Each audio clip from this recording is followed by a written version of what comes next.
বিসমিল্লাহির রহমানির রহিম। সুপ্রিয় শিক্ষার্থীবৃন্দ, বিজ্ঞান গড়ে সবাইকে স্বাগতম।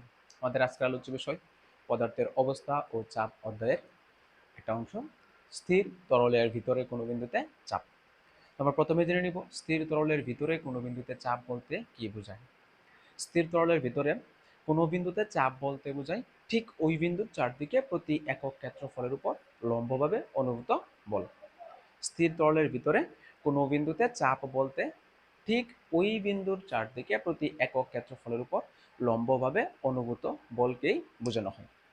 আমরা প্রথমে ধরে নিই যেখানে তো কিছু তরল পদার্থপূর্ণ একটা পাত্র আছে। তরল পদার্থপূর্ণ একটা পাত্র আছে। আমরা কি করব, এই তরল পদার্থপূর্ণ পাত্রের এইচ গভীরতায়, যদি এখানে এইচ গভীরতায় বি নামক একটা বিন্দু আছে এখানে, তাহলে তার গভীরতা হচ্ছে এইচ। এইচ গভীরতায় এই বি বিন্দুতে আমরা চাপ নির্ণয় করব। তাহলে বি বিন্দুটা তরলের ভিতরে আছে এবং এটা কতটুকু আছে, এইচ গভীরতায় আছে। তাহলে তরলের ভিতরে এইচ গভীরতায় আমরা বি বিন্দুতে চাপ নির্ণয় করব। তো তরলের ভিতরে বি বিন্দুতে চাপ নির্ণয়ের জন্য আমরা কি করব, এই বি বিন্দুকে ভূমি ধরে নেব। তরলের ভিতরে বি বিন্দুতে চাপ নির্ণয়ের জন্য বি বিন্দুকে ভূমি ধরে এটাকে আমরা এইচ উচ্চতার একটা তরল ভর্তি সিলিন্ডার কল্পনা করতেছি।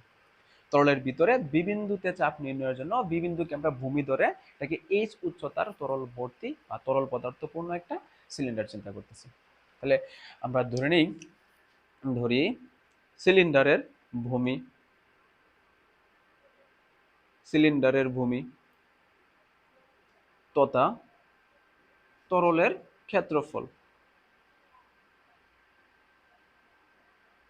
সিলিন্ডারের ভূমি তথা তরলের ক্ষেত্রফল ধরলাম আমরা এ।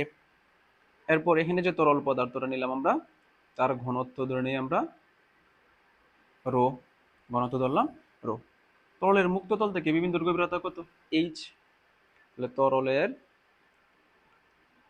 মুক্ত তল হতে বি বিন্দুর গভীরতা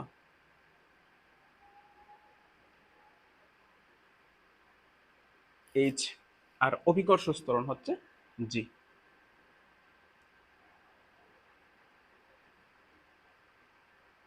অভিকর্ষ ত্বরণ হচ্ছে জি।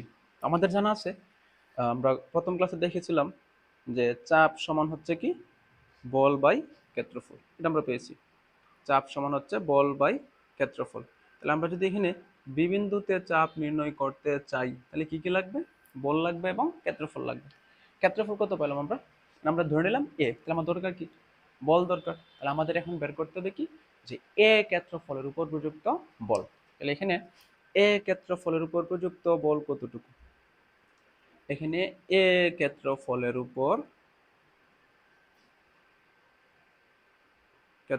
উপর প্রযুক্ত বল আমরা যদি বের করতে চাই, তাহলে প্রযুক্ত বল এফ সমান কি হবে, এই বি বিন্দুর উপরে যতটুকু তরল পদার্থ আছে, বি বিন্দুর উপরে যতটুকু তরল পদার্থ আছে, সম্পূর্ণ তরল পদার্থ তার ওজনের সমান পরিমাণ কি করবে, বল প্রয়োগ করবে।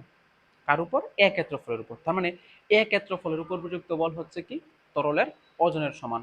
তরলের ওজনের সমান। তাহলে এ ক্ষেত্রফলের উপর প্রযুক্ত বল সমান আমরা কি লিখতে পারি, তরলের ওজন। আর ওজন ডাব্লিউ সমান আমাদের জানা আছে কি, এম জি, অর্থাৎ ভর ইন্টু অভিকর্ষ ত্বরণ। তাহলে কার ভর, তরলের ভর।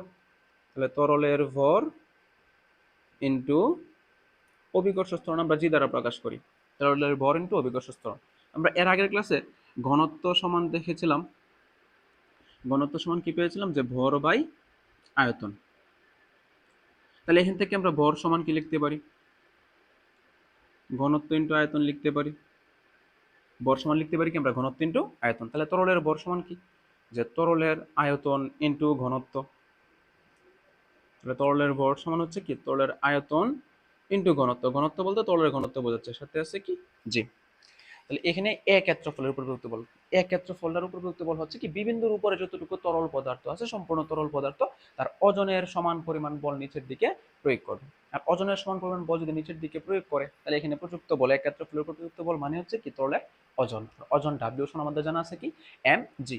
এম হচ্ছে ভর আর জি হচ্ছে অভিকর্ষ ত্বরণ। তাহলে যেহেতু আমরা তরলের ওজন বের করতেছি, তাহলে এম হবে তরলের ভর আর সাথে অভিকর্ষ ত্বরণ জি জানা আছে। আর আমরা গত ক্লাসে ঘনত্ব সমান দেখেছিলাম কি, যে ভর বাই আয়তন। তাহলে এখান থেকে আমরা ভর সমান কি লিখতে পারি, যে ঘনত্ব ইন্টু আয়তন বা আয়তন ইন্টু ঘনত্ব। অর্থাৎ কোনো পদার্থের ঘনত্বকে যদি তার আয়তন দ্বারা গুণ করা হয়, তাহলে আমরা কি পাবো, তার ভর পাবো। তাহলে তরলের ভর মানে কি? তরলের আয়তন ইন্টু তরলের ঘনত্ব। তাহলে তরলের ভরের বদলে জায়গায় আমরা কি লিখলাম? তরলের আয়তন ইন্টু ঘনত্ব, সাথে কি আছে? জি গুণাকারে আছে। এখন তরলের আয়তন সমান আমরা জানি কি? ক্ষেত্রফল ইন্টু গভীরতা বা উচ্চতা। আয়তন মানে কি? ক্ষেত্রফল ইন্টু গভীরতা বা ক্ষেত্রফল ইন্টু উচ্চতা। তাহলে আমরা যদি একটু লিখতে চাই যে আয়তন সমান কি হবে? ক্ষেত্রফল ইন্টু উচ্চতা, আর সাথে ঘনত্ব ইন্টু জি তো 80। তাহলে এই যে তরলের আয়তন, এর জন্য আমরা কি লিখতেছি? ক্ষেত্রফল ইন্টু উচ্চতা। আয়তন সমান ক্ষেত্রফল ইন্টু উচ্চতা ইন্টু ঘনত্ব ইন্টু জি। এখন এখানে ক্ষেত্রফল কতটুকু ছিল? ক্ষেত্রফল ছিল হচ্ছে এ, উচ্চতা কতটুকু ছিল বা গভীরতা কতটুকু ছিল? এইচ, ঘনত্ব ছিল হচ্ছে রো, অভিকর্ষ ত্বরণ জি। তাহলে আমরা এখানে এ ক্ষেত্রফলের উপর প্রযুক্ত বল পেলাম কতটুকু? যে A h rho g, A h rho g. তাহলে আমরা এখন বের করব কি মূলত? ওই বি বিন্দুতে চাপ, বি বিন্দুতে চাপ নির্ণয় করব। তাহলে চাপ সমান আমরা জানি কি? যে বল বাই ক্ষেত্রফল। তাহলে সুতরাং বি বিন্দুতে চাপ সমান কি হবে? সুতরাং বি বিন্দুতে চাপ, চাপ পি ইকুয়াল টু কত হবে? বল বাই ক্ষেত্রফল। এখানে বল আমরা এফ সমান কত পেলাম? এ এইচ রো জি। চাপ পি সমান আমরা কি জানি? এফ বাই এ। তাহলে এফ সমান আমরা পেলাম কি? এ এইচ রো জি, নিচে আছে এ, এ বাদ দিলে আমরা পাচ্ছি কি? যে এইচ রো জি। তাহলে পি ইকুয়াল টু হচ্ছে এইচ রো জি। আর এটাই হচ্ছে তরলের ভেতরে, অর্থাৎ স্থির তরলের ভেতরে কোনো বিন্দুতে চাপ। তাহলে আমরা এখান থেকে চাপ সমান কি বলতে পারি? যে অর্থাৎ চাপ সমান কি বলতে পারি? এইচ হচ্ছে তরলের গভীরতা, রো হচ্ছে ঘনত্ব ইন্টু জি হচ্ছে অভিকর্ষ ত্বরণ। তাহলে চাপ সমান আমরা কি পাচ্ছি? গভীরতা, ঘনত্ব এবং অভিকর্ষ ত্বরণের গুণফল। তো চাপ পি ইকুয়াল টু হচ্ছে এইচ রো জি। এটা কোথায় আমরা নির্ণয় করব? এটা হচ্ছে স্থির তরলের ভেতরে কোনো বিন্দুতে চাপ যখন আমাদের নির্ণয় করতে বলা হবে, তখন আমরা এই সূত্রটা প্রয়োগ করব, P equal to h rho g. অর্থাৎ গভীরতা, ওই তরলের ঘনত্ব এবং অভিকর্ষ ত্বরণ, এই তিনটাকে গুণ করলে আমরা কি পেয়ে যাব? চাপ পেয়ে যাব। ওকে, তো আমরা আশা করি বুঝতে পারছো যে P equal to h rho g কিভাবে আসছে এটা। তো আমরা এখন এই যে P equal to h rho g, এই তলের ভেতরের চাপটা, এই রাশিমালাটা যে পেলাম, এই রাশিমালার চাপ পি, এটা কার কার উপর নির্ভর করে এটা আমরা একটু দেখতে চাই। এখানে অভিকর্ষ ত্বরণ জি এর মানটা কিন্তু নির্দিষ্ট থাকবে। একটা নির্দিষ্ট জায়গার জন্য অভিকর্ষ ত্বরণ জি এর মান সবসময় কি থাকবে? নির্দিষ্টই থাকবে। তাহলে আমরা যে চাপের রাশিমালা পেলাম যে P equal to h rho g, তার মানে এখানে ধ্রুবক থাকতেছে কে? জি ধ্রুবক থাকতেছে। আমরা এর আগে ক্লাসে দেখেছিলাম যে সমান এবং ধ্রুবকের বদলে কি দেওয়া যায়? সমানুপাতিক দেওয়া যায়। তার মানে চাপটা কার কার সমানুপাতিক পাচ্ছি আমরা? যে এইচ এবং রো এর সমানুপাতিক। অর্থাৎ আমরা যদি বলতে বলতে চাই এখান থেকে, তাহলে এভাবে বলতে পারি যে স্থির তরলের ভেতরে কোনো বিন্দুতে চাপ হচ্ছে গভীরতা এবং ঘনত্বের সমানুপাতিক। স্থির তরলের ভেতরে কোনো বিন্দুতে চাপ হচ্ছে গভীরতা এবং ঘনত্বের সমানুপাতিক। কারণ জি এর মান সবসময় কি থাকবে? ধ্রুবক থাকবে। জি তো সবসময় ধ্রুবক। তাহলে এইচ যদি ধ্রুবক থাকে, এইচ যদি ধ্রুবক থাকে, মানে সে যদি স্থির থাকে, অর্থাৎ তার কোনো যদি পরিবর্তন না হয়, আর যার পরিবর্তন হয় না তাকে কি বলা হয়? ধ্রুবক বলা হয়। তাহলে জি এমনিতেই একটা ধ্রুবক, এইচও একটা ধ্রুবক। সমান এবং ধ্রুবকের বদলে আমরা কি বলতে পারি? দিতে পারি সমানুপাতিক। তো পি সমানুপাতিক রো, অর্থাৎ চাপ হচ্ছে ঘনত্বের সমানুপাতিক। অর্থাৎ চাপ ঘনত্বের সমানুপাতিক। তার মানে যে তরল পদার্থের ঘনত্ব বেশি থাকবে ওইটার চাপ বেশি থাকবে, আর যে তরল পদার্থের ঘনত্ব কম থাকবে ওইটার চাপটাও কি থাকবে? কম থাকবে। এটা হচ্ছে এইচ যখন স্থির থাকবে। এখন এই স্থির না থাকে, যদি রো স্থির থাকে, অর্থাৎ তরলের ঘনত্ব যদি স্থির থাকে, রো যদি স্থির থাকে, রো যদি স্থির থাকে অর্থাৎ ঘনত্ব যদি স্থির থাকে, তাহলে কি হবে? অভিকর্ষ ত্বরণ, তার মান তো নির্দিষ্ট, সে এমনিতে ধ্রুবক। এখন রো স্থির, আর যে স্থির তার কোনো পরিবর্তন নাই, আর যার কোনো পরিবর্তন নাই তাকে কি বলা হয়? ধ্রুবক বলা হয়। তার মানে আমরা এখানে কি পাচ্ছি? সমান এবং এরপরে পাচ্ছে কি? ধ্রুবক। তাহলে সমান এবং ধ্রুবকের বদলে আমরা কি দিতে পারি? সমানুপাতিক থাকবে কি? এইচ। অর্থাৎ চাপ হচ্ছে গভীরতার সমানুপাতিক।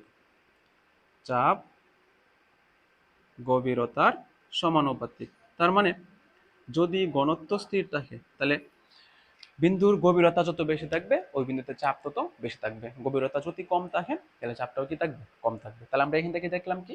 যে স্থির তলের ভেতরে কোনো বিন্দুতে চাপ হচ্ছে ঘনত্ব এবং গভীরতার সমানুপাতিক। ঘনত্ব এবং গভীরতার সমানুপাতিক। তাহলে ঘনত্ব বাড়লে চাপ বাড়ে, ঘনত্ব কমলে চাপ কমে। গভীরতা বাড়লে চাপ বাড়ে, গভীরতা কমলে চাপ কমে। তাহলে এটাই ছিল হচ্ছে স্থির তরলের ভিতরে কোনো বিন্দুতে চাপ। আশা করি